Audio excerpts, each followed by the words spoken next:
en nome da Asociación Cultural O Castro, queremos agradecer a librería Cartabón por cedernos este espacio para celebrar este acto. En segundo lugar, queremos agradecer a vosa presencia aquí nesta pequena presentación.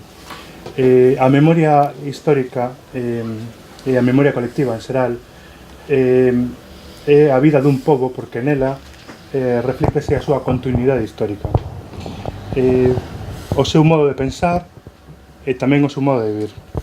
Por iso, para nós como pobo é fundamental realizar exercicios de memoria como que imos facer hoxe.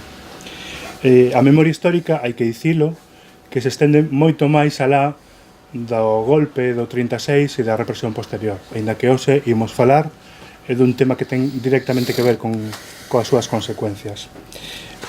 Para iso contamos para falar do caso da apropiación indebida do Pazo de Meirás e de outras propiedades, cun dos autores do libro de Meirás, un pazo, un caudillo e un espolio, Carlos Babío, e tamén con Ana Miranda, que é vicepresidenta da Fundación Galiza Sempre, quen edita o libro, e neste momento é eurodiputada polo BNG dentro do grupo de Alianza Libre Europea.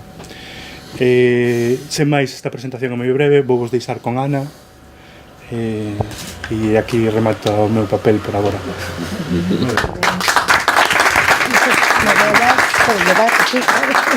Bueno, moitísimas grazas tanto a librería Cartabón como a asociación que tan xentilmente nos convida para coorganizar este acto, e en nome da Fundación Galiza Sempre, do padroado da Fundación, do seu presidente, de min mesma e da compañeira Tania Meneiro como xestora tamén de todo este proceso de conferencias que estamos dando por todo o país, agradecer que esta librería acolla este espazo, porque presentar este libro é preservar tamén a memoria histórica e é defender espazos antifranquistas. Este é un espazo antifeixista, un espazo antifranquista, e por eso un aplauso tamén para Cartabón, carai. Que saben sempre xente libre, onde se presentan moitas cousas que está moi ben para poder dar vida e falar dos temas. E presentar a Carlos xa é falar de alguén que é unha eminencia, porque temos neste país xente que investiga problemáticas, que investiga casos de espolio, como é o caso tan flagrante deste pazo, que era un lugar público e que debía de ser público e que é un verdadeiro espolio, un exemplo. Para falar de Carlos Babío e de Manuel Pérez Lourenzo, que xe non está aquí, pero que son os coautores durante casi 10 anos dunha obra que é fundamental e que marca un antes e un despois na investigación e en todo o que pase pola devolución do pazo, quixera que saibades de onde veñen, porque sempre está ben poñer en contexto para que estas persoas que se saiba que non apareceron danadas, sino que levan moito traballo nas súas costas. Empezo por Lito, que non está, pero creo que merece tamén esa consideración.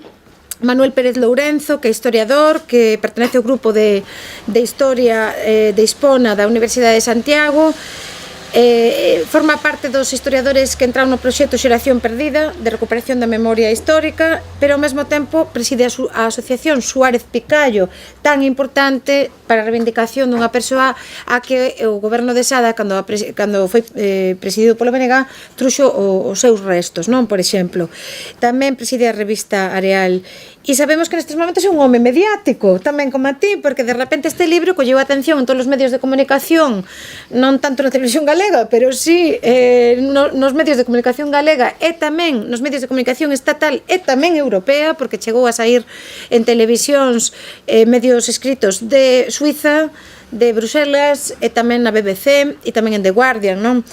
E temos a honra de presidir de que a vicepresidenta da Deputación de Coruña pois quixeran colaborar dende a vicepresidencia desa Diputación coa Fundación Galiza Sempre para coeditar este libro, e iso é moi importante porque non sempre se pode editar unha obra destas características e é verdade que xa vai na segunda edición e que vai correr moito porque está tendo moito éxito e que foi un acerto, non? Esta decisión pois de e tamén queremos agradecer públicamente a Goretti San Martín por esa implicación doble, porque lanzou esa gran iniciativa que é a Comisión Pro Devolución do Pazo de Meirás, que integra non só todas as asociacións de memoria histórica da contorna, sino tamén as entidades, administracións e todo tipo de colectivos que poidan estar implicados coa defensa da memoria histórica e en concreto coa defensa de Meirás. E despois desto falará Carlos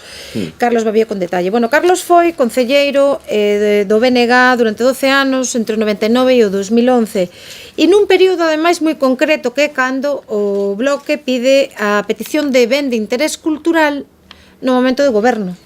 E iso foi fundamental, foi un antes e un despois, non de acadar todos os obxectivos para que o Pazo volte a ser público, senón de acadar a importancia de que poida ser visitado como primeiro chanzo. Bueno, aparte diso, de estar nese goberno encabezado por Abel López Soto, que tivo un papel fundamental na recuperación da memoria histórica, é un activista en temas relacionados co Pazo.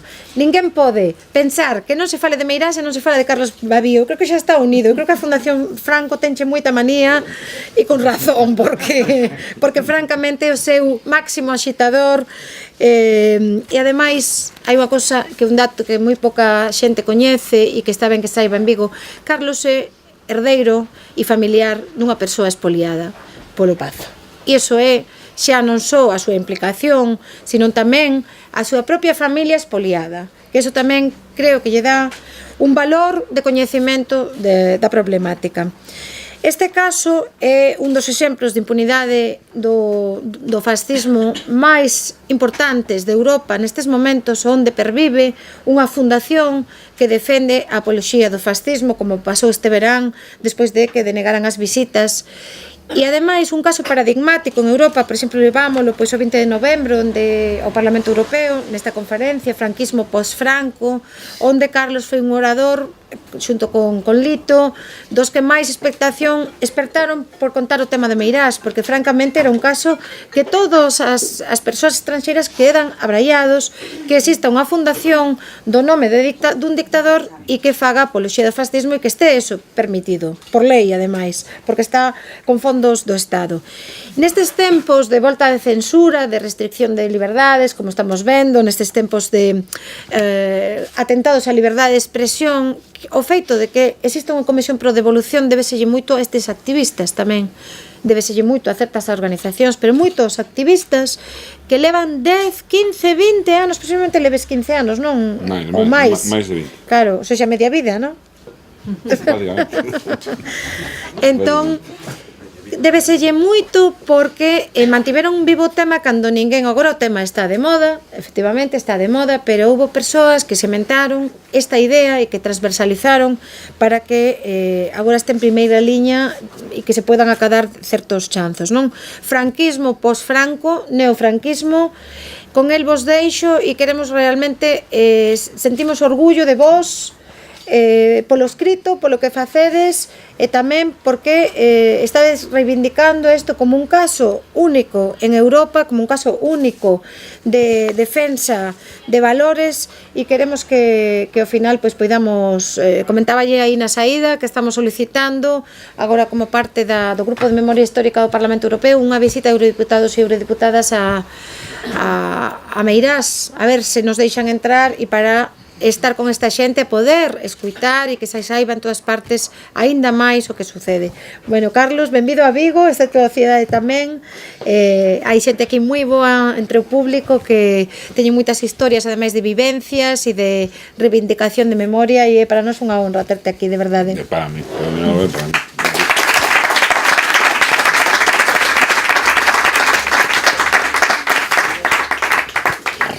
Bueno, pois boa tarde a todas e todos. Agradecer, por suposto, a Asociación O Castro o seu convite, por suposto, este espacio antifeixista. Bueno, unha delicia estar en espacios destas características. Moitas grazas por poñer este local, este maravilloso local de cultura e de literatura ao servicio desta causa, moi importante, e como non, Ana, deixesme abrallado cas túas palabras. A verdade é que, se me permitides un pouco de, bueno, ser un pouco validoso, decir que os autores deste libro estamos moi orgullosos, ¿no? Moi orgullosos por unha razón fundamental, ¿no? Que conseguimos, en certa medida, divulgar algo que os franquistas, a versión fascista española do fascismo, no? O franquismo, tentou agachar e meterlle moitas cadeas e candados para que non saíra a luz pública todas estas fechorías que non en vano levou tanto tempo a investigaro, non? É dicir, a dificultade foi a documentación destruída, as poucas persoas xa vivas que quedaban para lembrar este espolio, e o ben que o gocharon, non? É dicir, por eso levou tanto tempo, non? E orgullosos tamén porque sabedes que esa xunta pro devolución que comentaba Ana está formada fundamentalmente en base a este traballo, non? É dicir, está formada por este traballo porque Lito, Manuel Pérez Lorenzo, coautor deste libro, como ben decía Ana, forma parte do grupo Hispona da Facultade de Historia Contemporánea da Universidade de Santiago de Compostela, que dirixe xente como Emilio Grandío, que tamén está nesa xunta pro devolución, pero non solamente na xunta pro devolución. Sabedes que o señor Feijóo tamén creou unha cousa que lle chama a Comisión de Expertos, non? Bueno, viuse obrigado a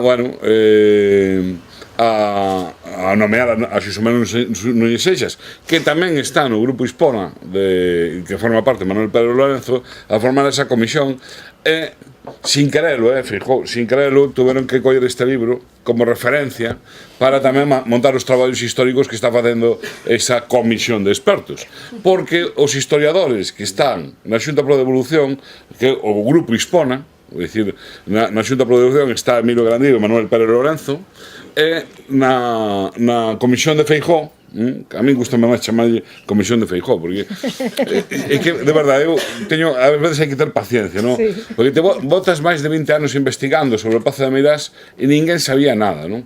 E de repente o señor Feijóo é capaz de montar unha comisión dun montón de expertos que non se sabe quenes son, sobre o Pazo de Meirás, non? É dicir, é inaudito, non? Ahora todo o mundo é experto do Pazo de Meirás, non? Bueno, pois aí está tamén o grupo Hispona e, polo tanto, os traballos memorísticos e de recuperación histórica e incluso a conclusión xurídica que van chegar vai ser a mesma que xa avanzou a Diputación Provincial da Coruña, non? A non ser que haxa, claro, unha man política do señor Feijóo que intente sacar baza de todo isto, pero isto está montado en base a isto. É dicir, non hai máis documentos históricos recopilados que os que se recollen neste libro. É dicir, podemos ter máis documentación ampliada, porque, efectivamente, mirade as páxinas que nos fomos, non? Pero, bueno, a base fundamental está explicada neste libro. Eu, na miña intervención, vou a dar as claves fundamentais, e logo as tedes todas desenvoltas no libro, non? Ben, o Pazo de Meirás, as Torres de Meirás, estas torres que diseña Emilia Pardo Bazán a finais do século XIX. Outra das mentiras típicas que hai alrededor do Pazo de Meirás, alrededor do Pazo de Meirás hai moitos mitos, non? É dicir, que Emilia Pardo Bazán escribiu aquí toda a súa obra literaria, por exemplo, non? Bueno, pues, Os Pazos de Ulloa, por exemplo, unha obra moi coñecida de Emilia Pardo Bazán, son a obra anterior ao inicio da construción da colocación da primeira pedra das Torres de Meirás, non? Complicado escribilo aí, non? Emilia Pardo Bazán, xusto a esta altura, tiña outra edificación que era o antigo Pazo de Meirás, que ela lle chamaba na súa obra Granxa de Meirás, como a 30-40 metros das torres que ela construiu, non? Comeza, como digo, a finais do século XIX a construílas. É unha obra, en esta ocasión non literaria, senón a arquitectónica, é dicir, todo o diseño e desenvolvemento de todo a decoración, empedrado, diseño interior e exterior das torres é de Emilia Pardo Bazán e tamén da súa nai, Amalia de la Rúa, non? Emilia Pardo Bazán cambia, é dicir, múdase desa granxa que está a escasos metros das torres ao Pazo de Meirás en 1907, aínda sin rematar, En 1910 hai o primeiro acto nas Torres, que é a boda da súa filla Blanca, e a partir de aí o Pazo de Meirás sí que se convertirá, as Torres de Meirás se convertirán nun referente cultural da burguesía da época, das letras e da cultura, non? Pero María Pardo morre no 21. Es decir, estamos falando de 1910 a 1921, son 11 anos de época gloriosa, digamos, das Torres. Esa sí é gloriosa, non a que veu despois. Franco referíase ao Pazo de Meirás, porque vincúlase o glorioso da etapa franquista e tal, que as Torres Meirás despois o veremos, pero ese sí que é unha etapa de certa gloria literaria e de certo desenvolvemento cultural en Meirás e da burguesía, é dicir, ligado á burguesía, a nobleza da época, non? Simplemente citar, pois, por exemplo, a Luis Antón de Lolmé, que en 1910, justamente cando comeza ese esplendor nas Torres, as definía como venero de sensaciones refinadas, santuario de belleza, refugio de la esplendidez e de la poesía, non? O de Melchor de Almagro, non? Meirás veía yo reflejarse como un espejo de la personalidad artística de la condesa Pardo Bazán, piedra, cada símbolo, cada detalle, es una proyección espiritual de la gran escritora, non? Ben, como digo, isto hasta o xaneiro de 1921, que morre Emilia Pardo Bazán, os seus fillos perden interese sobre a propiedade, e a propiedade cae no ostracismo. Bueno, pois un pouco o que pasa despois da morte de Franco. Vale? É dicir, se repite, digamos, estamos repetindo o mismo proceso histórico descoñecido hasta agora, pero se ledes no libro vedes que hai un paralelismo, non?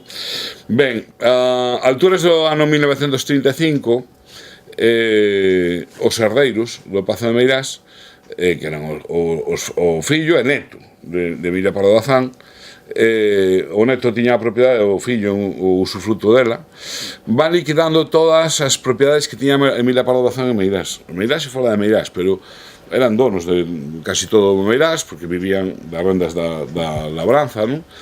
Liquidan todo o patrimonio menos as Torres. As Torres o que fan é hipotecala. E esta vai a ser, a hipoteca das Torres de Meirás vai a ser unha das claves da elección deste edificio como ese agasallo a Franco, non? Ben, o motivo fundamental do libro é desmontar un relato oficial que chega aos nosos días.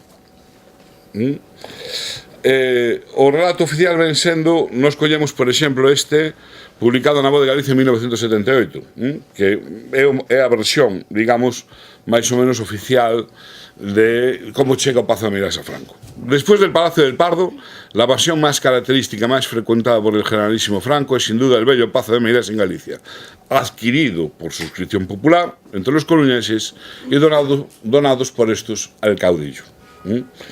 Bueno, hai unha parte de verdade neste plantexamento. Efectivamente foi marcado polos galegos e galegas, foi entregado a Franco, efectivamente, disfruta desa propiedade, hai unha verdade aquí, non? Pero non deixa de ser unha media verdade, falta moito relato, non? Que contar nesta afirmación. E o motivo deste libro é fundamentalmente reconstruir esa parte que nos falta do relato, que non nos contaron, non? E esa é a parte complicada do asunto, non? Ben, como nace esta idea? Bueno, pois a alturas de 1938 as autoridades coruñesas, as sublevadas, que viñan de sustituir as autoridades republicanas vía asesinato, é dicir, liquidan as autoridades republicanas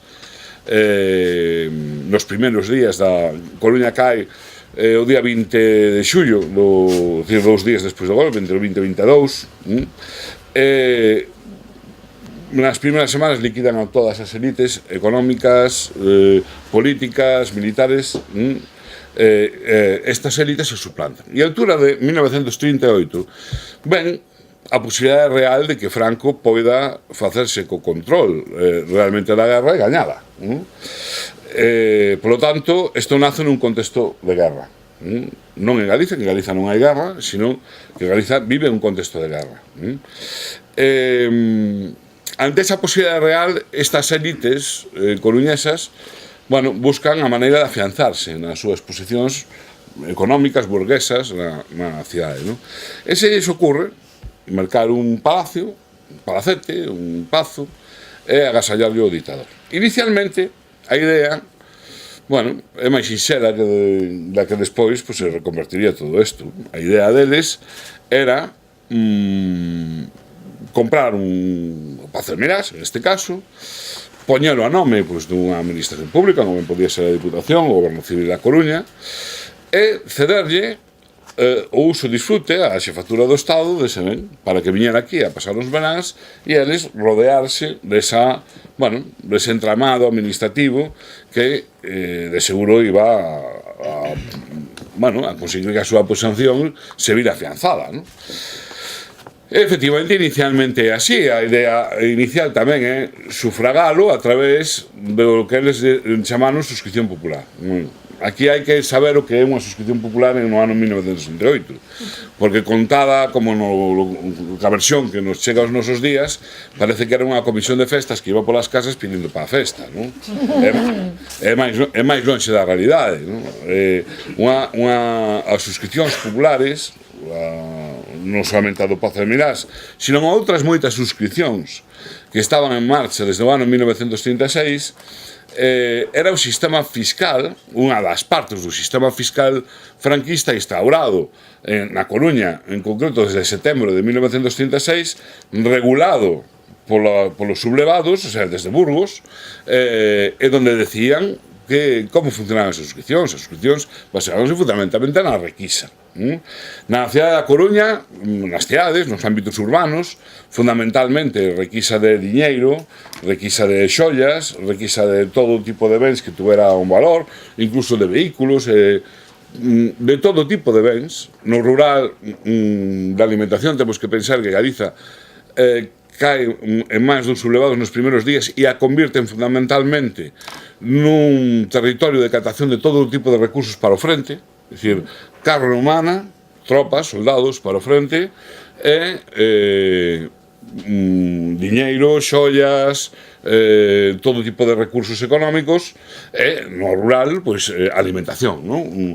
E iso todo derivábase ao frente, ás necesidades bélicas franquistas, incluso tendo que matar a fame aquí a poboación, ¿no? Es decir, bueno, pues ese é o sistema fiscal franquista, suscripcións populares.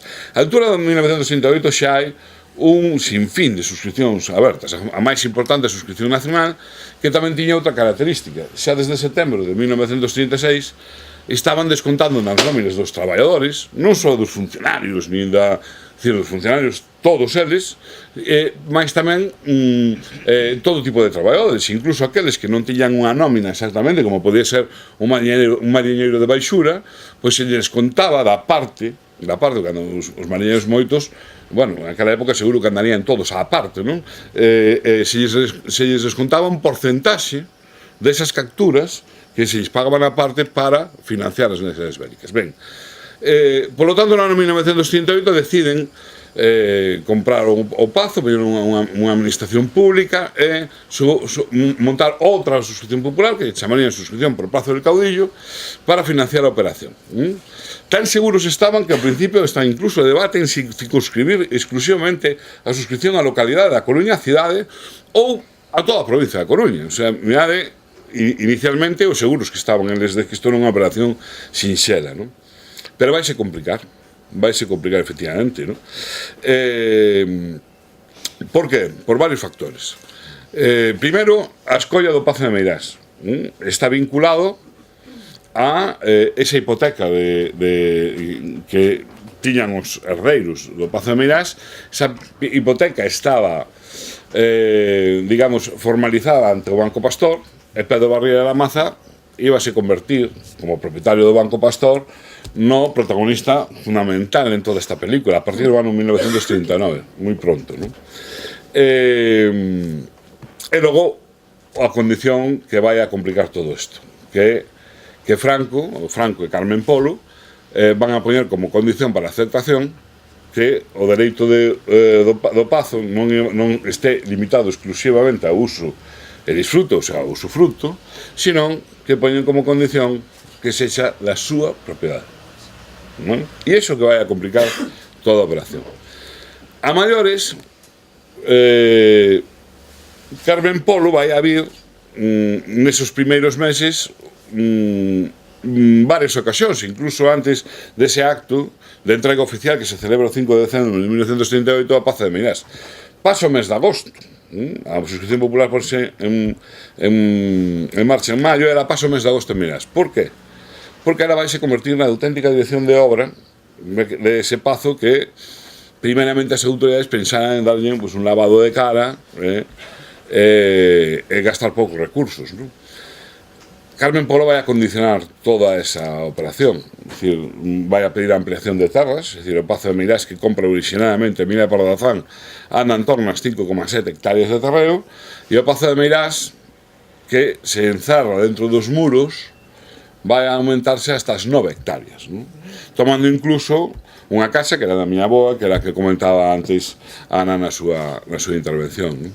Pero non só iso, é dicir, esa demanda de obras de todo tipo vai a levar que a Xunta Pro Pazo entre en quiebra inmediatamente, porque non van a ser capaces de manter toda esa petición de todo tipo de obras, cando ademais a suscripción popular non está a recadar o que descalcularan, porque xa tiñan experiencia das outras suscripcións e, bueno, calcularan aproximadamente o que iban a recaudar con esa, pero a recaudación cae, porque a xente, aínda que a presionan, e todo o mundo ten que aportar, non aporta o que descalcularon que iban a recaudar, non? E esta é outra das partes, non? Ese debate que hubo, agora, bueno, hasta o Partido Popular agora di que, bueno, foi un abuso, non? É dicir, que hubo unha irregularidade aí, non? Cando fai, bueno, 6 meses, non? Un ano, vamos a poñer un ano, eran negacionistas do espolio, non? É dicir, eu fun, como ben decía Ana, fun concelleiro 12 anos en Sada. Bueno, tuvemos que aguantar todo tipo de insultos sobre esta cuestión, chamámonos revisionistas, chamámonos de todo, non? Bueno, ahora o Partido Popular de repente decide que sí que hubo irregularidades, non? Que, bueno, non parece que as aportacións dos cidadáns a pagar ese pazo foran exactamente voluntarias, non? Bueno, a ver, sobre esa cuestión simplemente ler un par de documentiños, un par de parágrafos para que vexades o carácter non potestativo dos cidadáns a hora de... Estamos ante unha etapa de represión brutal, ante un réxime que non acepta a neutralidade. É dicir, ou te sumabas ou non te sumabas. E se non te sumabas, xa se sabía o que te pasaba, non? E non aportar as suscripcións, a suscripción por Pazo de Meirás, podía colocarte en esa situación, ¿vale? Simplemente un bando, sabedes que o Pazo de Meirás está no Concello de Sada, simplemente un bando do alcalde de Sada sobre este tipo de suscripcións, ¿no? Decía, lamentaría tener que incluir a ningún sadense en las listas negras que por orden del señor gobernador general se formarán con los malos patriotas que nieguen su concurso a esta obra. O este outro, que no quede un solo ciudadano del término municipal de Sada sin acudir con su aportación, ya que su negativa podría interpretarse como desafección al glorioso movimiento salvador de nuestra amada patria. O incluso, non bando xa de Sada, sino publicacións en primeiras planas dos xornais da época que publicaban cousas como esta, non? Las autoridades aranistas negras de cuantos no cumplan su deber de no contribuir multándolos si es preciso. Bueno, isto era unha suscripción popular no ano 1938, ¿vale? E a Xunta Pro Pazo, bueno, utiliza este tipo de métodos, pero claro, ao fracasar a suscripción, ao fracasar, teñen que estar constantemente reinventándose. Como se reinventan, como buscan novas fontes de financiamento? Bueno, pues atracando directamente as arcas municipais dos concellos da provincia da Coruña. Tan simple como eso. Como fan? Bueno, pois fan un cálculo en base da capacidade industrial de cada concello a través da contribución urbana, axan ali unha fórmula establecendo o 5% o mínimo, a cuota mínima a ingresar, establecéndose porcentaxes maiores en función desa capacidade económica, non? Así o Concello da Coruña, por exemplo, fai unha transferencia directa ao peto do dictador de 25.000 pesetas da época. No ano 1969. E 2 meses despois, o Concello da Coruña solicitará o rescate, isto dos rescates non é... Solicitará o rescate ao goberno central de Franco porque estaban en quiebra técnica, non? 2 meses despois de derivar 25.000 pesetas ao Pazo de Meirás.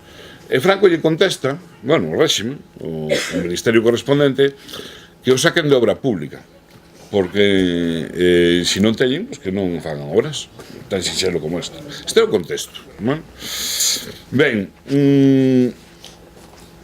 entra en quiebra a Xunta pro Pazo, Franco ven tomar posesión 5 de decembro de 38, nun acto simplemente mediático, donde asínase pergamino, tan coñecido, non? Que non é máis que un acto protocolario.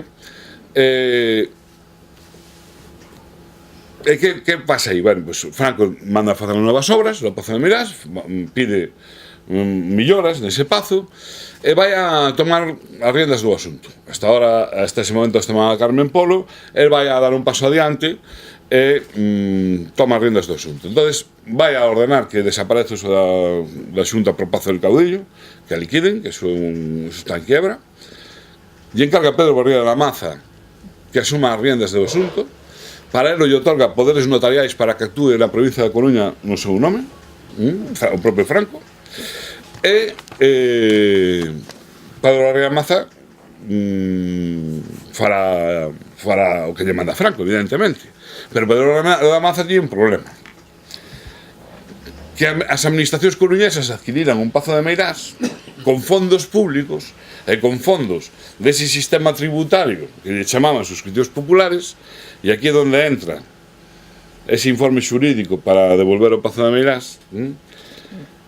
Hai unha viaxe do que era concelleiro en aquel momento da Coruña en marzo de 1938 do pintor Fernando Alba de Sotomayor, que despois, no 39, será alcalde da Coruña, bueno, 38, en agosto de 38 hasta finais do 39, hasta mediados do 39, perdón, donde en actas do pleno do Concello da Coruña, en un informe militar que se recolle no libro e que se o ledes a reconstrucción o citamos en numerosas ocasións, porque este é un militar que ven a Coruña a finais de 1969 para facer un informe interno de como están as estruturas do réxime na provincia da Coruña, en Lugo, e detecta que isto do Pazo de Meirás é un problema gordo, que hai un desaguisado aí, que eso pode traerlle moitos problemas ao réxime, porque realmente a súa función era informar ao réxime no 39 de como estaban as cousas internas, non?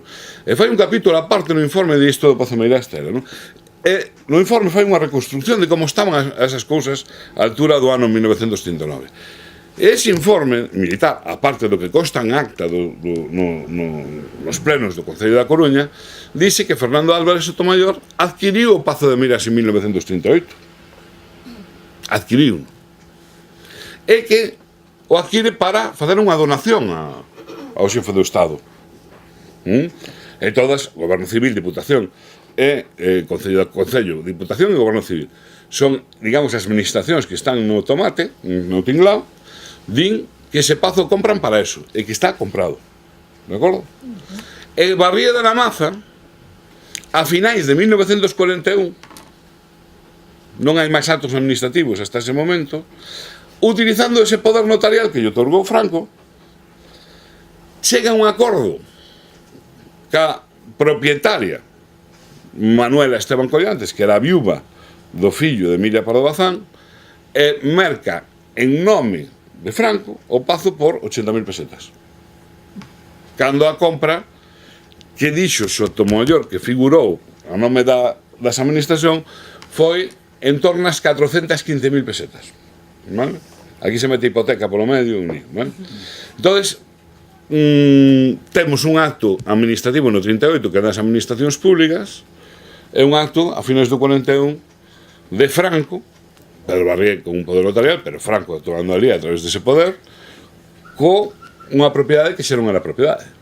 Bueno, por lo tanto, escoitastes moitas veces decir estas semanas que a Diputación estudiará a vía civil por nulidade da compra. Claro, é unha compra nula. Porque non era de Manuel Esteban Collantes, e Franco non podía comprar algo que se lle donaran usufruto. Estaban finxindo unha compra-venta. Isto descubrímoslo neste libro, pero hasta este momento era descoñecido esa circunstancia, porque a taparon moi ben tapada. Pero hai máis cousas que son relevantes a hora de determinar que o Pazo de Meirás é un ben público, non? É dicir, aparte do que nós digamos como cidadáns a través da memoria e da decencia, non? Sino a través de demostrarlle un ton xuez co Código Civil na man, que tamén desde esa perspectiva é un ben público, non? A partir dese momento as obras non van a cesar no Pazo de Meirás, non? É dicir, hai unha primeira fase, hai un período moi oscuro aí entre o 41 e o 45 que coincide ca liquidación todas as suscripcións esas que financiaban a guerra de Franco. Non se sabe para onde se fondos, coincide aí o baleirado de contas con un período de obras importante no Pazo de Meirás, pero o relevante vai a ser a partir do ano 44. Non? A partir do ano 44 vais a determinar que administración se van a encargar de que no Pazo de Meirás. É dicir, van a establecer quenes van a manter a propiedade, incluso que a administración se vai a encargar de aumentar as propiedades de Franco Meirás, como van a manter todo ese tinglado Meirás. Bueno, todo se vai a cargo das administracións públicas.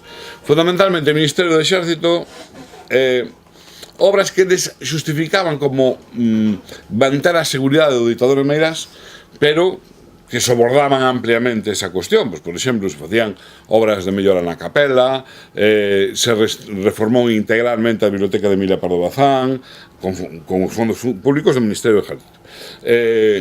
Obras nas torres, no interior das torres, en todas as dependencias, a reforma de todo o xardinado do Pazo, elementos decorativos nas murallas, todo tipo de obras, non?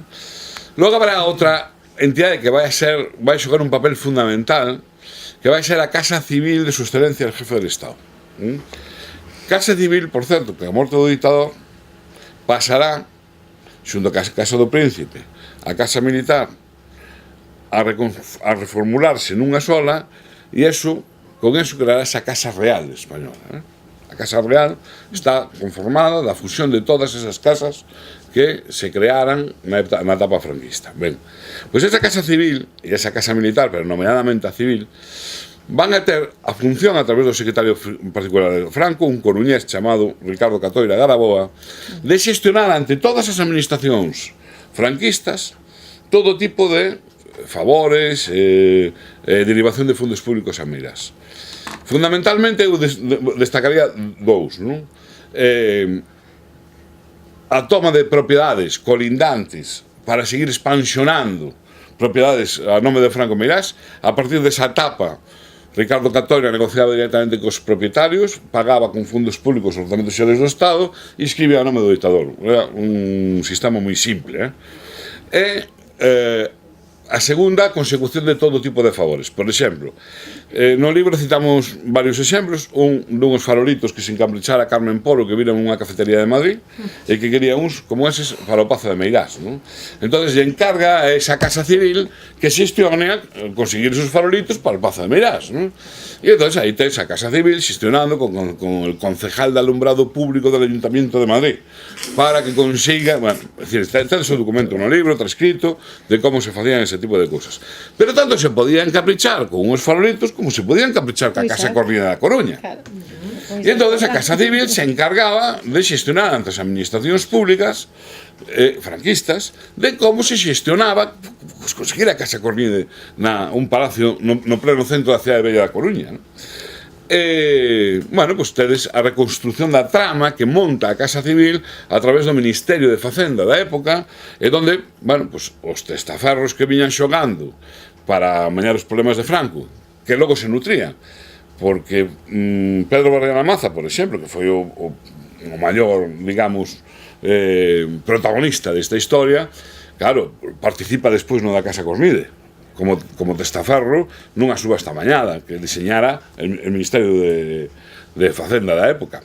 Pero que Pedro Barriga Maza vais a facer con un monopolio eléctrico español a través de manchar as mans de sangre e liquidar o seu competidor en Punta Arminio, no campo da Rata da Coruña, fusilándose o maior competidor, Pepe Miñones, que era o propietario republicano da Electropopular coruñesa, que ya toman e ya entregan a Barriga, e con eso monta Fenosa no ano 43. Bueno, pues esas cousas as facía Pedro Barriga Maza non porque era ben franco, sino porque Pedro Barriga Maza viña de ser o maior financiador galego da guerra despois da Banca March. Despois da Banca March, Pedro Barriga Maza foi o maior financiador dos sublevados entre 1936, tedes o que as aportacións estades no libro, todo o que aportou o Banco Pastor para financiar ese todo un tramado de suscripcións populares que iban para financiar a guerra franquista. Por lo tanto, hai unha derivación de fondos públicos a unha propiedade privada do ditador constante, ¿no? De favores e de fondos públicos. Pero non só iso. O Pazo de Meirás funciona como funcionaba o Palacio de Pardo, que a única diferencia é que Franco estaba no Palacio de Pardo 11 meses e Meirás non? Pero era a sede de consellos de ministros, era a sede de audiencias do xefe do Estado, era unha sede oficial do Estado, non? E, polo tanto, tendo esas características, cando morre Franco no ano 1975, eso tiña que estar pasado a Patrimonio Nacional, que a legislación que existía en aquel momento, precisamente derivado de que o seu funcionamento mantido por fondos públicos e funcionando como sede dunha administración do Estado, non? Por que non pasa no ano 75? Bueno, porque no Estado español xa se ve desde dos anos previos á morte do ditador preparando o camiño para blindar nunha transición que non fora belicosa con determinados intereses non só dos francos, sino das elites que foron protegidas por ese réximen e que a través dun tráfico de favores se nutrían mutuamente, ¿no? E iso funcionou a perfección na transición española. E cando se vai a montar eso? Bueno, no Pazo de Meirás hai datos que son reveladores, non? A partir do ano 1969, en xullo de 69, Juan Carlos Borbón é nomeado por Franco sucesor na xefatura do Estado, pola lei de sucesión. En xullo. En agosto, a partir de agosto dese ano 1969, vai ser xa inquilino do Pazo de Meirás, Juan Carlos Borbón. Desde o 69 ao 75 pasará temporadas co ditador, incluso chegará a presidir un Consello de Ministros no ano 1974, porque Franco estaba enfermo. Bueno. No 75, sabedes que os últimos crimes do franquismo, os últimos asesinatos, foron os 5 fusilamentos dos membros de Frap ETA en outubro, novembro, 27 de setembro, perdón. 27 de setembro. Ben, pois os fusilamentos emanan dun acordo do Consello de Ministros a través dunha aprobación dun decreto lei que chamaron lei antiterrorista nun Consello de Ministros celebrado no Pazo de Meirás, un acordo. Estaba ali Juan Carlos Borbón non no Consello de Ministros, sino que ese ano foi 2 veces ali ao Pazo de Meirás, non? Morre Franco o 20 de novembro do 75. O día 22 toma posesión Juan Carlos Borbón como rei de España, non? O día 27, uns días despois, o Boletín Oficial do Estado publica a concesión dos títulos honoríficos aos Franco, a filla do ditador, o ducado de Franco, e a viúva do ditador, o señorío de Meirás. O sea, crea o señorío de Meirás e o eleva a grado de nobleza, non? Eleva un grado de nobleza a un espolio. E o justifican da seguinte maneira: queriendo dar una muestra de mi real aprecio y testimoniar los sentimientos de afecto y admiración a la alegre figura de doña Carmen Polo de Franco, de singular relieve en una gloriosa etapa histórica de nuestra patria.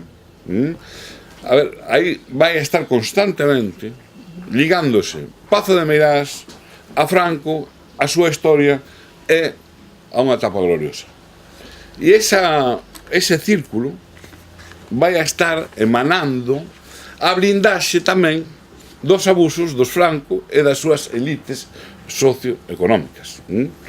Por eso vemos que no goberno do Estado hoxe en día, bueno, vemos moitos apelidos que nos sonan, que están aquí en este libro, moitos deles citados, que, bueno, pues siguen sentando en consellos de administración, en consellos de ministros incluso, ou en todo o entramado administrativo do Estado español. Por qué? Porque a blindaxe non solamente foi a do Pazo de Meirás, sino foi a dos privilexios dunhas elites que conseguiran ser élites por lo que conseguiron, non? E o Juan Carlos Borbón sabe que a súa legalidade está precisamente no golpe de Estado de 1936 e por iso fai referencias constantes a esa gloria histórica que representa ese período entre 1936 e 1975, non? O que ven despois, pois, é máis blindaxe, está recopilado no libro de como se vai blindando, incluso como se vai a favorecer que os Franco continúen a facer negocios en Meirás, porque isto de que queiran vender ao Pazo de Meirás en 8 millóns de pesetas para dar un pelotazo, non pensedes que fai 15 anos non estaban dando pelotazos en Meirás. Seguían dando pelotazos en Meirás, o que pasa é que non se coñecían. E non se daban a coñecer a luz pública. Que pasa? Que, bueno, pues, como ben din Ana, un grupo de xente que decidimos que isto, cando menos, tiña que coñecerse. E cando menos tiña que haber organizar, digamos, esta indignidade e conseguir que os Franco non poidan salirse de rositas máis tempos neste estado. Fai 42 anos, non hai camiño de 43 que morreu Franco. E seguimos como se estuéramos no ano 1975. Incluso en algúns aspectos parece que de 1940.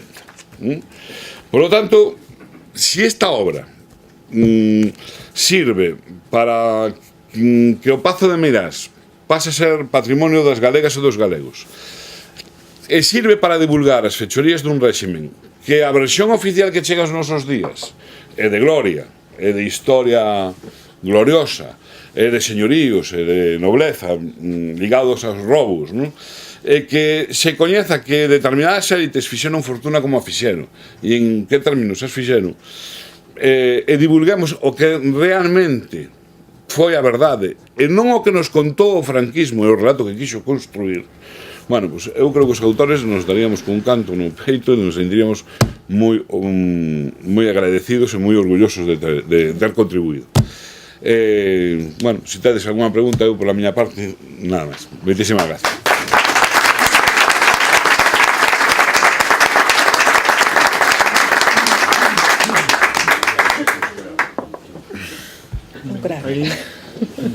Unha pregunta. Sí. Mira unha cousa. Quenes foi a comisión de que facían os cobros para a xente das territorios que tiña o Pazo de Sala, as torres? Non foron os falanxistas que fixeron majas xa antes na cidade da Coruña, no campo da Rata, que depois se encargaban eles de cobrar a todos os propietarios limítrofes ao Pazo, e que os que máis depois facían gestión nas nóminas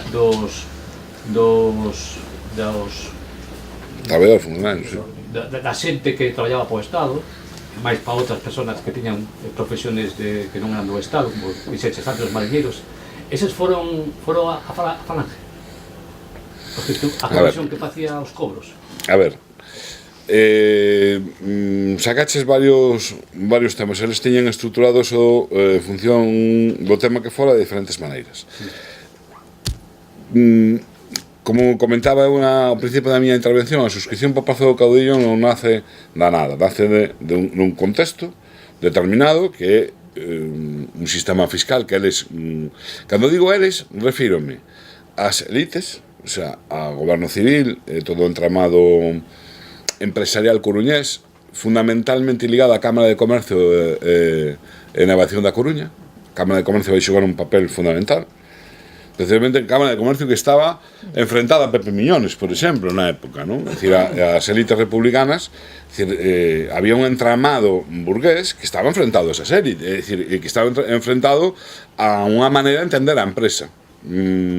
máis ao servicio, por exemplo, Pepe Miñones tiña unha idea de progreso social en torno ao papel que tiña que xogar a electricidade, non? Pero a Maza o entendía como un negocio especulativo. Entonces había unha confrontación de intereses, claro. Queres van a xestionar eso? Bueno, pues a Falanxe vai a ter un papel fundamental en todo o que ten que ver con problemas que lle se lle a guerra, por exemplo, de temas sociais,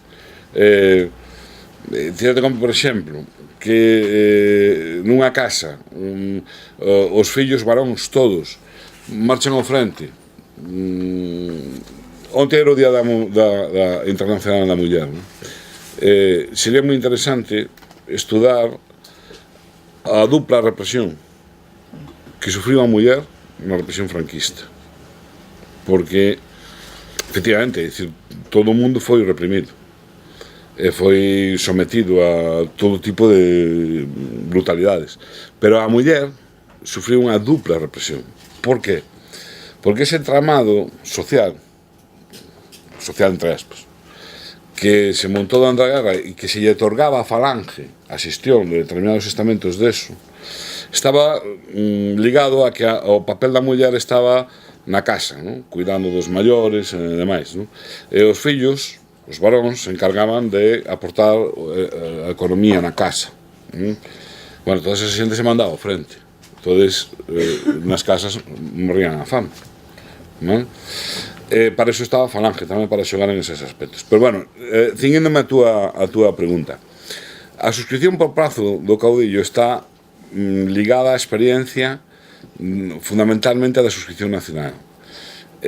A Cámara de Comercio da Coruña e a Falanxe da Coruña tiñan unha experiencia na xestión desa, ainda que a responsabilidade última era do Goberno Civil da Coruña, e que facía a xestión sobre todo na parte administrativa era o Goberno Civil, pero en determinadas, por exemplo, na cuestión da pesca que falábamos antes, aí eran falanxistas que claramente iban ali a un concello, non, era o secretario que tiña que liquidar ante o Goberno Civil ante Burgos, non?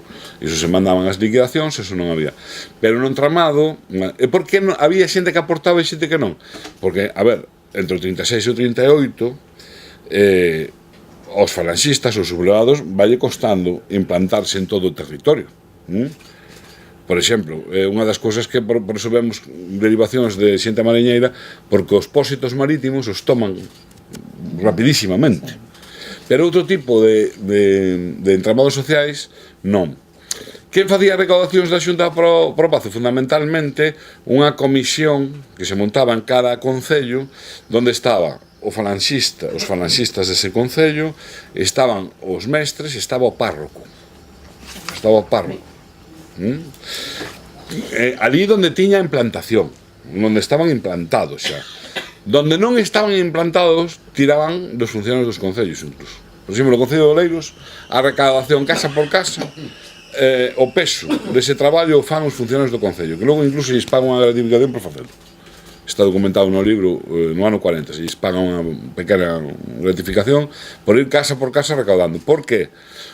Porque a Falanxe non tiña estructura dabondo para chegar casa a casa, porque estamos falando de ir casa por casa. En unha vez, varias veces. Por exemplo, o Concello de Carballo, en Concello de Carballo temos reconstruído ao 99% de como se fixo en Carballo. O arquivo de Carballo conserva casi toda a documentación do espolio do Pazo de Meirás. Ali había unha estrutura de falanxistas. E foron falanxistas, casa por casa. Pero que iban con un saco para unha bolsiña para que botaran aí... No, iban con algo máis efectivo. Iban con 3 documentos. Iban con un taloneo de recibos, eso sí, como as comisións de festas, é dicir, un taloneo de recibos. Iban con unha folla que poñía arriba a Junta pro Pazo, a foto, bueno, está no libro, poñía a Junta pro Pazo del Caudillo. Ali te apuntaban numeradamente, cada folla tiña 56 casillas, e cada folla viña numerada arriba. che poñían nome e apelidos, a cantidade que aportabas. Unha vez que aportabas, che entregaban o recibo da aportación e sacaban a folla de sinaturas do álbum, que era: si non estás aquí, isto lle vamos a entregar a Franco o día que lle entreguemos o Pazo, e Franco vai a mirar aquí se estás aquí asinado. Están as follas de sinatura aí no libro tamén, Esta é a folla numerada. Aquí veña a cuantía e aquí ven as persoas. E logo, esta é a folla de sinaturas. Non sei se se ve. Iso era un álbum, así, esta folla está aí en pequeniño, pero a folla é deste tamaño aproximadamente, con unhas casillas, e se vos fixades, aí nese exemplo, nadie asinaba con unha rúbrica, todo o mundo poñía o seu nome e apelidos. Porque se che decía que se iba a entregar a Franco o día que viñera a Pazo Meirás. Se non estabas en esa folla, un amigo que che podía pasar. Era outro método coercitivo, porque a folla de sinaturas nunca se lle entregou a Franco. Xamais. Pero era outro método, sabes? Contra, decir, historias que non eran voluntarias. Bueno, decir, xa o contexto en si xa non ofrece ninguna garantía de voluntariedade, non? Pero moito máis cando estás publicando en bandos do Concello, a decir, un bando específico do alcalde de Teo, bueno, animando a poboación a participar na... bueno, dando recomendacións. Pero es que non solamente ese contexto de represión era a hora de aportar. Despois, cando viña Franco, na prensa sempre saía que a población saía a clamalo con espontaneidade. Es decir, cada vez que viña Franco salían con bandeiras que salían e o comían, non? Bueno, no Concello de Sada, onde está o Pazo de Meirás, tedes os bandos aí transcritos, publicábanse bandos de cando viña Franco. Por exemplo, este, que aproximándose la época en que su excelencia el jefe del Estado y caudillo de generalísimo Franco, para su acostumbrada temporada de descanso en su residencia veraniega de las Torres de Meirás, es llegado el momento de que todo el vecindario de Sada exprese de una manera inequívoca su adhesión, respeto y entusiasmo por tener entre nosotros a tan alta jerarquía. A tal efecto he acordado lo siguiente: en un plazo que no excederá desde julio próximo, todos los habitantes de las casas colindantes de las calles y plazas de esta villa de Sada se proveerán, si no lo tienen ya, de la tela necesaria para que en sus casas, esto es, en las ventanas y balcones de estas, luzcan colgaduras de los colores nacionales en las fechas que oportunamente se señalen, de suerte que no haya una sola casa que carezca de ellas. Transcurrido el plazo señalado, se procede a recorrer las casas de los vecinos para sancionar a los que no hayan cumplido con lo que se ordena. Pero es que nos anos 50 aí publicamos un bando do alcalde de Falange, que era xefe de Falange, que no ano 54, me parece que tuvo que editar un bando facendo recordar que chegaba ao Pazo de Meirás tal día el generalísimo, e que de cada casa, de cada unidade familiar, tiña que haber cando menos unha persona ali na Esplanada de Pazo, recordando que te pasaba si non cumprías a orde. E iso despois na presa salía ao día seguinte o relato, o mito do franquismo, a aclamación espontánea de los ciudadanos que van allá. Eso además que un rumor le chega un esperpento. Cando ven Carmen Polo no mismo artigo din que viña en segredo, que nadie coñecía a súa chegada, e no parágrafo seguinte a xente saliu en masa espontáneamente a recibirla. Se era secreto como... O sea, chegabas a ese tipo de ridículo, ¿no?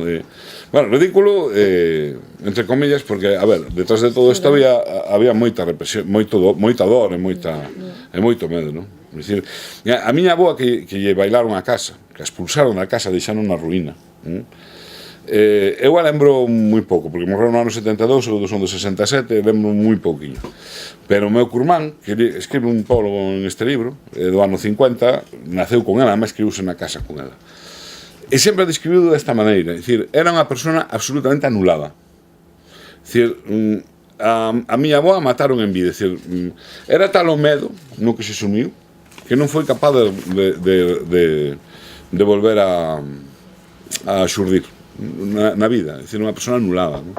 E no libro tamén, eu vos aconsello a lectura, reconstruímos a represión específica que hubo na parroquia de Meirás. nunha parroquia do Concello de Sada, a represión específica que é peculiar, é dicir, había xente agochada en zulos construídos cas súas propias mans a menos de 600 metros de onde dormía Franco. E algún pasou 7 anos metido nun burato para que non o mataran. A historia de Carmen de Corral, que a contamos no libro, además nunha entrevista que fixemos uns rapaces daquela na parroquia no ano 94, que podemos rescatala, xa tiña 92 anos daquela cando lle fixemos no 94, e a rescatamos para este libro. É aterrador o que tal mallaron esta xente, porque o alzamento militar ben precedido de 3 anos da Revolución Labrega en Meirás. Levántase, esa venda de terreos dos Pardo Bazán, que venden toda a parroquia, eran terras arrendadas secularmente aos labregos dali. Un dos novos compradores, bueno, pues, súbelles as rendas, bueno, entran en un conflito, ¿no? Nesas antiguas terras de Emilia Pardo Bazán. Un conflito labrego que se vai prolongar durante 3 anos, se vai a ter unha repercusión na prensa de todo o Estado, dicir, na época.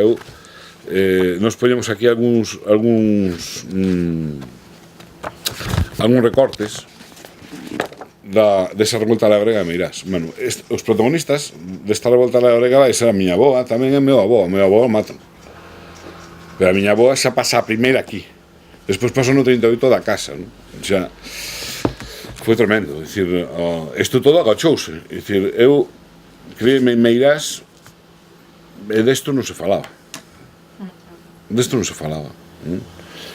Algúnha cousa escoitache, pero eso era un tabú. E ao redor de Meirás había un tabú. E sigue habendo un tabú hoxe en día. É medo, Dicir, isto non desapareceu. Non sei se contestei. Sí. Pero parabéns por o libro, Gracias. Vou dicir algo eu. O que queiras. Parece que sempre digo. Non sei se tendes información que hai unha cousa curiosa. Eu teño 89 anos, estou a punto de cumplir 90 e non teño moi clara as cousas. O digo por adiantado. En Meirás, aquí en Vigo, 4 persoas, éramos hasta 5, hubo un proxecto, se fixeron uns estudios para crear un atentado no Pazo de Meirás a través da traída de augas. Un das persoas que estaba tiña moito conocimento de, que agora non me acordo, un gas, non sei se é gas ou é líquido, que é para misturar coa agua, que é venenosísimo, pero que é moi conocido, pero a memoria me falla, pero é conocidísimo. E había un proxecto que se fixeron viaxes e demais para, parece que a traída de agua de Meirás, eso sí ti o sabrás, parece que era independiente, o sea, que non era a traída de aguas da Coruña, vamos a decir, ou de e polo tanto se fixeron traballos de poder envenenar, o sea, crear envenenar a traída para poder que morrera tamén Franco. Se fixeron moitas cousas, pero chegamos a un punto en donde hubo que rematar, non seguir adiante, porque caímos na conta que iba a morrer moita xente inocente, os traballadores, os tal. Isto quedou en nada. As persoas que están, as únicas que están vivas somos dúas, son eu e outra que está, ten a mesma edad que eu, está con Alzheimer, non ten e tal. E nese mismo ano, que debeu ser, non o teño claro, 62, 63, 64, por aí, se fixo tamén un estudio para, baixo palio, matar a Franco.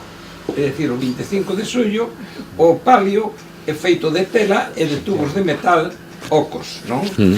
E entonces se fixo un estudio, había un dos que estaba, tamén sabía moito de cousas de dinamita e de todo eso, e entonces pois había unha posibilidad de matar a Franco metendo este cartucho de dinamita nos tubos.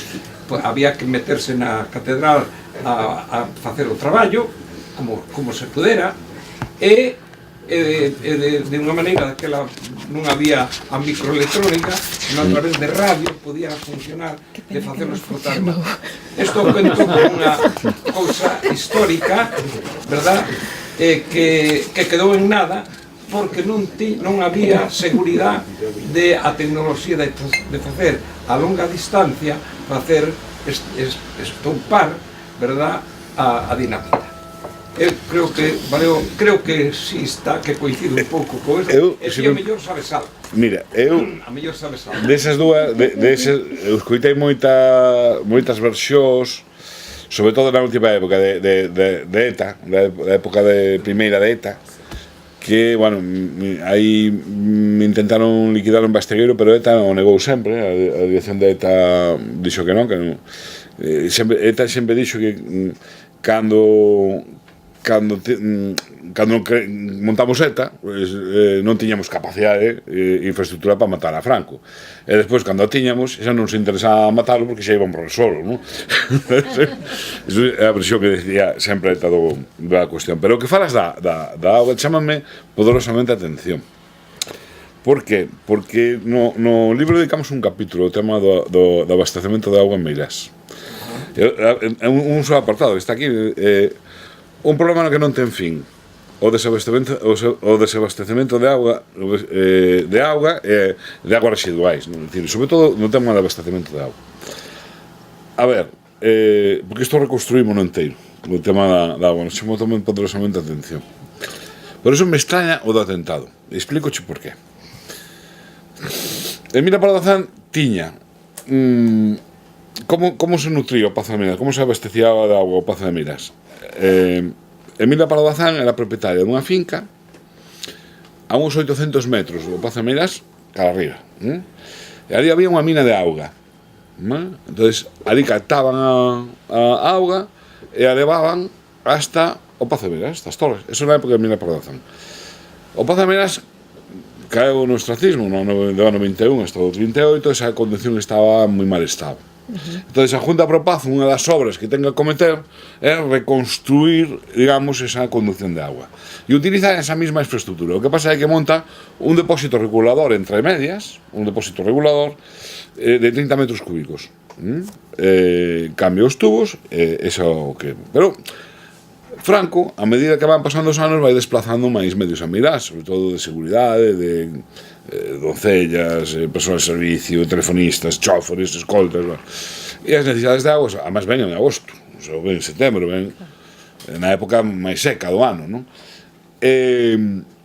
As áreas de agua de abastecemento son cada vez maiores, entonces sustituyen ese depósito regulador, que tedes fotos aquí, incluso unha foto que estaba buscando antes do plano do propio depósito regulador, que pasa de 30 metros cúbicos a 270 metros cúbicos, non? Bueno, están constantemente aumentando as obras, sobre todo no acuartelamento que se construye ali ao lado para as tropas, que ten unha conducción independente de agua, porque ali montan pozos de captación directamente. Pero bueno, o problema da seca hasta os 75 non o tiñan resolto. En Morre Franco ali sigue habendo problemas ca agua. Eu que si te podo... Eu, xa che digo, nací no 67 e o lembro como se fora hoxe. E Meirás, cando viña Franco, era imposible mirar para calquer punto onde Meirás había unha parede da Garda Civil. E os dous puntos donde había vixiancia permanente, día e noite, e caeran os páxaros das árbores, eran no depósito regulador e na mina de captación de auga. Eso, vixiancia constante. En todo que era conducción de... E logo, claro, na outra rede de abastecemento, que tamén, a partir do ano 60, se fai unha conducción cara ao Pazo de Meirás para darlle máis abastecemento ao Pazo, porque non daba chegado a auga dali, pero claro, estaban os gardas civiles ali ao lado, é dicir, estaban vivindo ali. Por eso me extraña, das maneiras que había de atentar contra Franco, a mí se me ocurren 300 antes que esa. Sí, porque a ver, a seguridade era un despliegue tremendo de gardas civiles e de... Pero a ver, é dicir, ali pasaba unha avioneta e tiraba un pepino e xa estaba, o sea, que non había... Que me parece un pouco maquiavélico eso Aclarando, a persoa que fixo, hubo un viaxe único, porque despois se desmontou, era un que era cazador, ademais tiña licencia, can e escopeta, e en época normal foi o que fixo a exploración, que seguramente nin lle fixeron caso. O home iba con can e con tal, legalmente e tal. E supoño, a memoria, xa digo, non me funciona moi ben, pero seguramente a información que traía era, digamos, a información que deu era de que había moitísimo peligro. Pero eso non foi o que se retirou de non facer o atentado. O que se retirou foi que iba a morrer moita xente, estaba clarísimo. Sí, a ver. O sea, que había un risco grande, pero había un risco tremendo. Eso sí, porque dese abastecemento se nutría todo o personal de servicio do Pazo. O veneno ese, que é un veneno moi conocido, que é incoloro, é inoloro e insípido, non ten, e é mortal. Bueno, Ana. Así, falando de caza, que cousas se ven dentro do Pazo? Porque aquí houve unha toma de posesión do Pazo este verán, ti estabas tamén ali, e isto foi unha cousa, esta foto é exemplificadora, non? Dunha bandeira, de unha serie de persoas que foron ali do BNG tomar o Pazo. Que se ve dentro do Pazo? Porque efectivamente hai 4 visitas ao ano, algo que ven de interés público. E outra cousa, é certo que Carmen Polo, esa muller que iba pechando xollerías e collendo xetos a todo o que gustaba, queimou os libros de Mini Pardo Bazán? Primeira cuestión, as visitas ao Pazo de Meirás é unha coña, é dicir, é un cachondeo. Por que? Os Franco pactaron o seu día ca Xunta que a visita limitábase exclusivamente a unha pequena parte dos xardíns, pequeniña, a capela, dentro do interior das torres a capela, na planta baixa do Pazo exclusivamente non hai máis visitas ás plantas superiores, na planta baixa a un salón que hai entrando a man dereita e a unha estancia que era unha pequena biblioteca, un despacho que tiña Franco ali na planta baixa. Se sae pola porta de atrás das torres e fora, acabou a visita. Non é máis. Pero que a peculiaridade que se non chegara isto, a Fundación Franco decide que o Pazo, o guía que che vai enseñar o Pazo, é un señor moi coñecido na Coruña, moi coñecido, porque media resistencia antifranquista da Coruña pasou polo top, polo Tribunal de Orden Público de Madrid, por culpa dese señor, o señor Balallobre, se chama a apelida, porque era un informante da policía naquela época. Estamos falando do ano 74, 75, 76, despois do morto do dictador. Portanto, Forza Nueva, bueno, que exerceu a represión. Hasta aí 4 días organizaba as fogueiras de San Xoán na Coruña, con fondos públicos. Hasta aí 4 días. Bueno, pois ese señor adícase a fazer a apoloxía do franquismo, e non para se non chegara as explicacións do guía sobre a apoloxía, o sea, ao contrario desta librería, para que nos entendamos, non? Bueno, pois a Fundación Francisco Franco instalou un panel do xenocida republicano ali. Ben, xa estes días sería que a Xunta vai a pedir que estudie a Fiscalía, non? Bueno, nos levamos pedindo un ano que actúe a Fiscalía do oficio. Un ano, porque no Pazo de Meirás fais apoloxía do franquismo. O que pasa é que ante impunidade que fan eles máis apoloxía, e ante impunidade máis apoloxía. Entón, se é unha provocación, sacar as estatuas da exposición de Santiago de Compostela e levadas ao Pazo de Meirás e enseñalas nunha visita o día seguinte na capela, eso xa é o colmo da provocación. Despois de estarte encadeando ali, de pedir por activa e por pasiva, a actuación das administracións, pero das administracións xudiciais tamén, que eu tampouco entendo porque o Concello de Santiago non pide medidas cautelares, que é inaudito. Así estamos, o sea, así estamos, é unha cousa tremenda, non? Que eu non sei se fora dos Pirineos ten que poñer a xente porque é inaudito que un réxime que se ten por democrático, membro da Unión Europea, non? Bueno, a Unión Europea eso significa ser membro dun mercado, máis ben, non? Bueno, pero membro de Europa, porque a fin de contas está en Europa físicamente, non? É dicir, home, a ver, é complicado de explicar que ti consintas esa... Non xa viches a opinión de Bárbara Spinelli ali, non? A filla de Spinelli, que é unha diputada italiana, botando as mans á cabeza, e os alemáns e os ingleses, e o que pasa é que efectivamente hai que trasladalo. Queimou os libros de Emilia, de Dona Emilia. Non queimou libros. De feito, Franco foi moi cuidadoso que a biblioteca de Emilia Pardo Bazán. Desde o primeiro momento encargou obras ali na biblioteca, incluso, bueno, foi metendo el volumes ali na biblioteca. O que queimou foron a correspondencia de Emilia Pardo Bazán. A que recibiu Emilia Pardo Bazán. Eso foi o que queimou Carmen Polo. Está recollido no libro que o publicou anteriormente un libro, unha recreación histórica que fixo unha autora, non me acordo do nome, bueno, está citada aquí no libro. Nesas visitas desa, como comentaba eu antes, que Carmen Polo se convirte na auténtica xefa de obra no ano 38, a primeira visita que fai, fixadevos, o 1 de abril faise público que os galifantes da Coruña van a agasallar un pazo Franco. En maio poñen esta xunta pro devolución en marcha, a recaudación polo 17 e 18 de maio, por aí o poñen en marcha. En xuño se planta Carmen Polo no Pazo de Meirás a tomar posición a ver de que vai isto. E o primeiro que fai é entrar no despacho de Emilia Pardo Bazán. A Torre da Quimera, a torre máis alta, era o espacio privado de Emilia Pardo Bazán. Na planta baixa tiña o tocador, na primeira planta tiña o aseo, digamos, o seu espacio de íntimo. Na segunda planta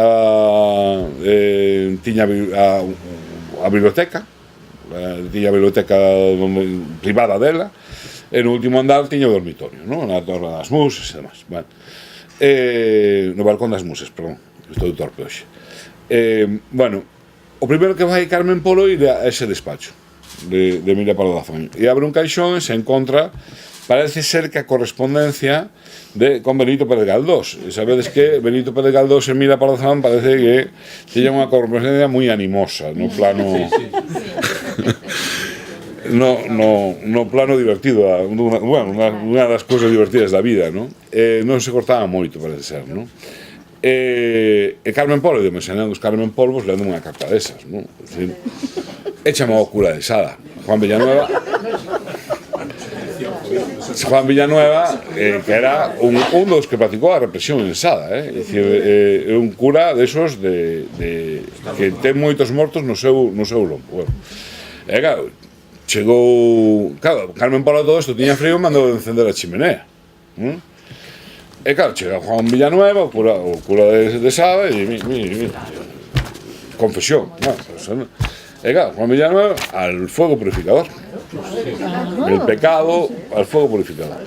E as cartas esas arderon porque se conservan as de Emilia Pardo Bazán a Benito Pérez Galdós, pero non se conservan as de Benito Pérez Galdós a de Emilia Pardo Bazán, que tamén é o 50% do interese do tinglao, non? Pois eso ardeu no lume purificador. Juan Canalejo... Un momento. perdón.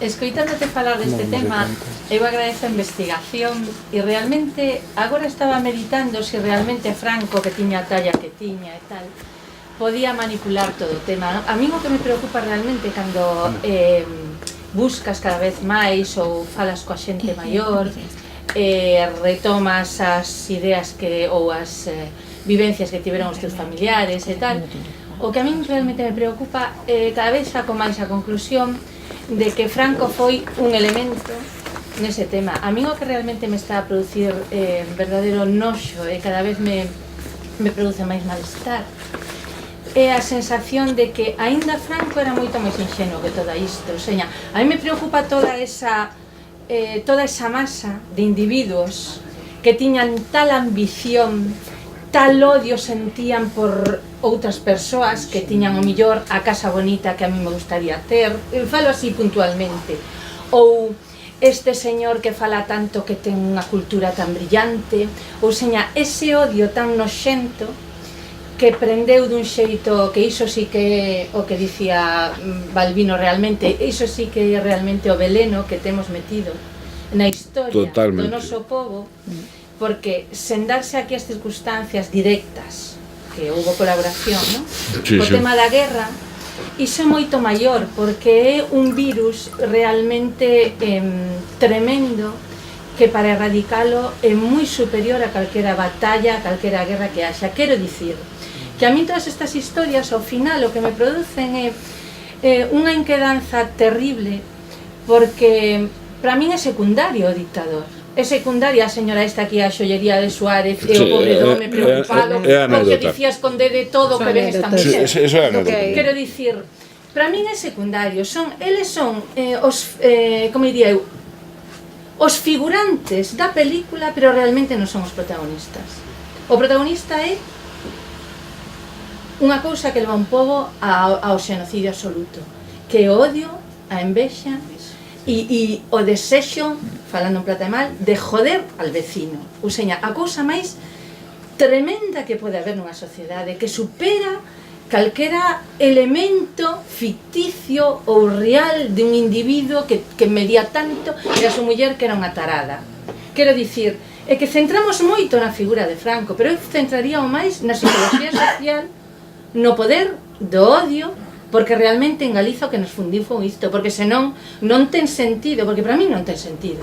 Ou seña, que eu vivira, ou ti mesmo, calquera moitos de nós, a idades tempranas, unha suposta transición, pero que nese ámbito que levamos 40 e tantos anos non subera erradicado todo isto, pero nin a lei, ou seña, erradicado, permitirlles ter fortunas, permitirlles vivir con nós, permitirlles convivir, permitirlles facer apoloxía de todo aquilo que era o odio real que se xeraba en unha sociedade que vivía conxunta, a min é o que me produce verdadeiro estremecer, vaya. Estou completamente de acordo contigo. Entendes? E é que realmente moitas das veces é que o que me ofende ou o que me molesta é que sempre centramos no individuo. Entón, como non hai historia xa, os novos non leen historia, non estudan historia, non podemos centrar tanto en Francisco Franco e la madre que lo parió.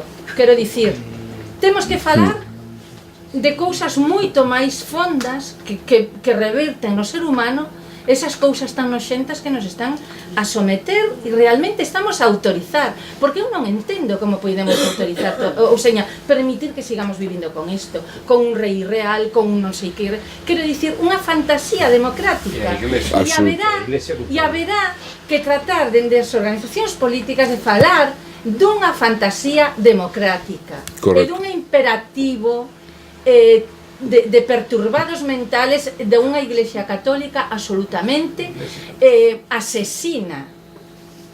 E tenemos que falar así, claro, porque a verdade é que as ideoloxías non valen hoxe en día. E non vale por protagonistas Franco e tal. É que a mí Franco non me importa, un individuo. Pero esa masa que rodeou ese individuo, onde está? Mira, eu estou completamente de acordo contigo, só con un matiz. A ver, de feito, se te fixes nesta segunda edición, incorporamos unha edición onomástico que non está na primeira, pola cantidad de xente, de cantidad de nomes que barallamos no libro, o sea, e da cantidad de intervintes que hai neste tráfico, non? De favores. Que ocorre? Onde te quero poñer no matiz? Eu suscribo o discurso, é así. Perdón, pero era algo que me... Non, pero eu estou completamente de acordo co que acabas de decir. Só engadaría un matiz. Que ti dices, é que nos centramos na figura de Franco. Sí, é certo. Pero por qué? Porque o réximen de Franco funciona porque é corrupto.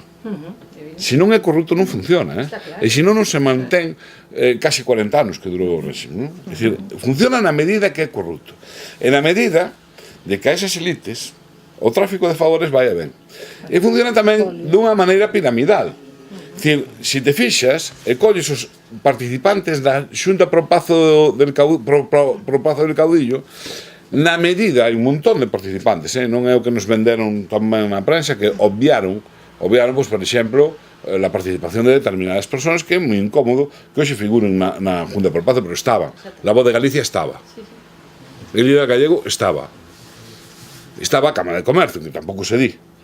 Estaba un señor que se llamaba, pero que se estaba representando a Cámara de Comercio. A ver, había un entramado, e en función de cómo se implicaran en ese proceso de entrega dun favor, medraban tamén os favores que vían cara a él. Por que falamos de Pedro Barriga de la Maza? En este caso, e estamos constantemente citando a Pedro Barriga de la Maza. Porque Pedro Barriga de la Maza, a través do espolio de Pazo Miras, sitúase nesa cúpula que lle dá favores a Franco, favores persoais. E revertendo de unha maneira máis clara. Eu poñería no segundo plano a Alfonso Molina. Se entramos na Coruña, entramos pola avenida Alfonso Molina. Se coñecéramos a historia de Alfonso Molina, daríanos vergonza entrar por unha avenida que se chama así, non? Por qué? Porque Alfonso Molina non adquiriu maior protagonismo porque morre en 1958. Morre de repente en 1958. Si morrera en 1972-71, que morreu Pedro Barriga Maza, estarían ao nivel. Pedro Barriga Maza nun ámbito moito máis amplo, digamos, de empresa, do mundo da empresa, pero Alfonso Molina non plano administrativo. Entón tamén falamos das persoas de Pedro Barriga Maza en función do papel que xogan en ese entramado corrupto, que en boa medida o heredamos daqueles lodos, hoxe en día, en boa medida, porque non houbo ruptura con aquel. E de Franco falamos nesa medida de que o máximo receptor de toda a trama corrupta. Pedro Barriga Maza, porque se falamos de Miras hai que estar citando constantemente, porque dentro da lista de receptores de beneficios é claramente, claro, se vas ao índice nomástico, Pedro Barriga Maza, un relatorio de... Claro, porque hai que citarlo. E a Franco citamos nesa medida, non na medida que fora un máis, claro que era un máis nun entramado, pero era o máis. Era o máis, non? Entón, tendes a citarlo máis por esa circunstancia. O resto do que acabas de decir, suscribo totalmente. Totalmente. Temos a última. Sí. Moi breve. Juan Canalejo, é certo que cando había revoltas durante a República obreiras ali na Coruña, ele andaba con pistola en man e no medio dos obreiros pegando tiros non, pero bueno, con unha brigada de falanxistas. Mira, Juan Canalejo é falanxista, además un dirixente falanxista coruñés, que además vai ter un papel destacado na represión despois, non? Dentro de falanges créese como unha especie de corpo de élite, de elitista, que lle chaman Caballeros de la Coruña. Caballeros de la Coruña iban amedrentando, matando e practicando a represión en toda a cidade, non? Pero incluso había unha barbería ali no centro, pegadiña á Rúa Real da Coruña, onde iban a cortar o pelo e tal, e ali falaban das casas que iban a visitar esa noite, non? E ali estaba Juan Canalejo, pero estaba Juan Canalejo con algúns membros desta Junta pro Pazo, os Castellero Varela, eran membros deste entramado elitista falanxista, Caballeros de la Coruña, que practicaron a represión dunha maneira sanguinaria na cidade. Un deles, un irmán que está aquí na Xunta pro Pazo del Caudillo, vai no 41 a recibir como premio de participar en todo ese entramado de corrupción, de favores e demais. Vai recibir un favor fundamental, que é a Solana da Coruña, o recheo da Solana, que aínda estamos hoxe entrompados con ese problema. É dicir, porque os problemas derivados do franquismo non se solucionaron, se transicionaron sobre eles, pero non se solucionaron no sentido de romper e amañalos de vez. É dicir, se sigue poñendo o trapo por riba, vamos a tapar isto, pero acaba reventando. O grano acaba supurando. E ora supura na Coruña todo o chan, propiedades expoliadas á cidade. E por eso ora estamos en ese problema, en ese debate. como estamos en outros debates derivados do franquismo hoxe en día, como este, Paz de Meirás. Liberdade de expresión. Devolverá. Temos... Sí. Unha cousa que me vin perder unha exposición, o sinto, Nada, te que preocupes. dixeche sobre o futuro do Paz? É que me perdín, de verdad. O futuro. Quero decir, sí, que pensas ti? Non sei se o dixeche, eu me despistei. O futuro, que nos espera? Que nos espera? Dixeches, perdoa si... Non o dixen. É que eu son moi optimista por unha cuestión. Fai 20 e tantos anos eu só vía a impunidade ali, sabe? Decir, nin siquiera, a min dame moito coraxe que cousas que eu coñecía por vivir en Meirás ninguén coñecía nada, non? Pero da cousa máis do abuso máis ridículo, non coñecía nadie nada, non? É dicir, eu creo que no último ano, nomeadamente no último ano, é dicir, houve isto comezou xa hai anos atrás, é dicir, con movilizacións sociais, incluso, bueno, no libro falamos delas, que non ven só deste último ano. Pero neste último ano, recollendo tamén o traballo de anos anteriores, eu creo que dimos pasos de xigante. Agora, sobre todo do coñecemento, porque a xente sigue tendo a conciencia de que isto foi un regalo al caudillo. No 2007, cando empezamos co tema do BIC, o debate era, claro, eu falei do PP, o PP ali dicía que éramos uns revisionistas, que estábamos manipulando a historia.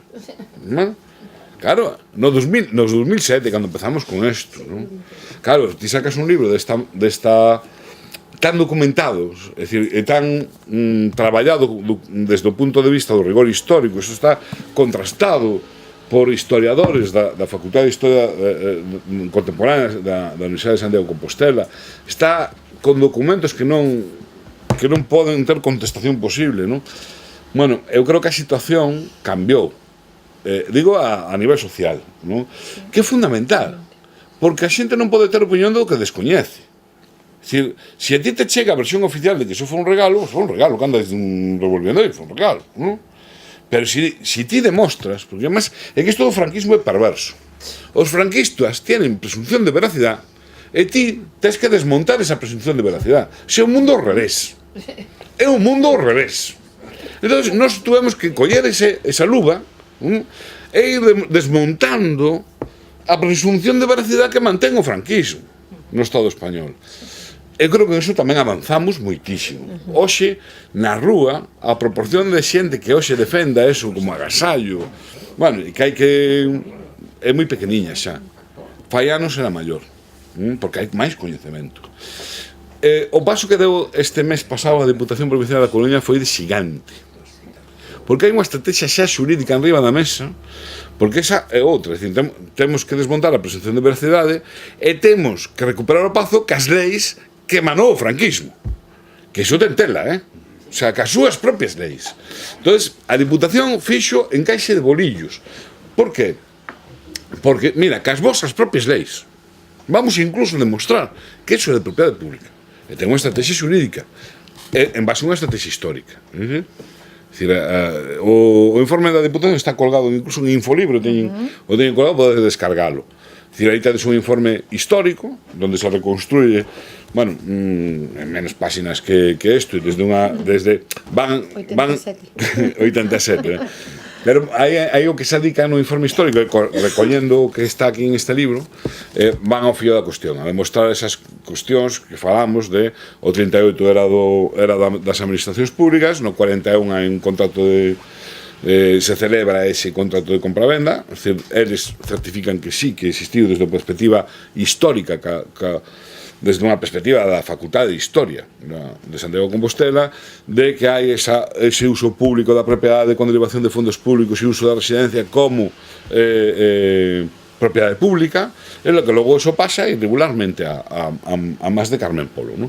Bueno, ese é o informe histórico. E o informe xurídico o que fai é montar unha estrategia xurídica en base ao que di o informe histórico, utilizando o Código Civil, fundamentalmente, non? Eso fai un ano era ciencia ficción, impensable. Claro, a xustiza ten os seus tempos, e agora a pelota do tellado está en Patrimonio Nacional, ou seja, no Estado, ou seja, no Partido Popular. Claro, ese é o problema. Pero, a ver, eu creo que a presión social que se xerza, que é moi importante, que os cidadáns, as cidadáns, demostremos que non vamos tolerar esta impunidade. Pois un pouco o discurso que aconteceu onte, que a folga das mulleres. O discurso que tiña a dereita española o día anterior e o que ten após dese día cambiou radicalmente, verdad? Claro. Por qué? Porque decatouse de que efectivamente hai un clamor social sobre eso e que iso ademais se forma parte da decencia dunha sociedade democrática e unha sociedade normalizada, non? Bueno, pois isto tamén forma parte dunha sociedade decente e normalizada. E na medida que tamén os cidadáns e as cidadáns o fagamos, bueno, pois tamén a dereita modifica porque xe cheo, é dicir, eu pasei de ter que é dicir, eu fui agredido nunha charla por chamándome comunista, un señor chamou comunista e deu un paraguazo. Caramba. ¿Vale? Por decir que o Pazo de Miral roubaron o povo. Eu era un comunista e me dicía un paraguazo, me deu un paraguazo, señor. Non estou falando do 1940, estou falando do 2008. Bueno, a ver, cando me preguntas, son optimista? Son moi optimista. Son moi optimista. Ora, sei que isto vai ter tamén os seus tempos, non? Vamos ter... Casi podemos esperar despois do que se agardamos. Ben, temos que rematar aquí, sei que quedan preguntas no aire, pero outra vez será. Entón, moitas Cando que idades, encantado de vir e que a vos Para que asine, para que asine os libros. quen queira buscar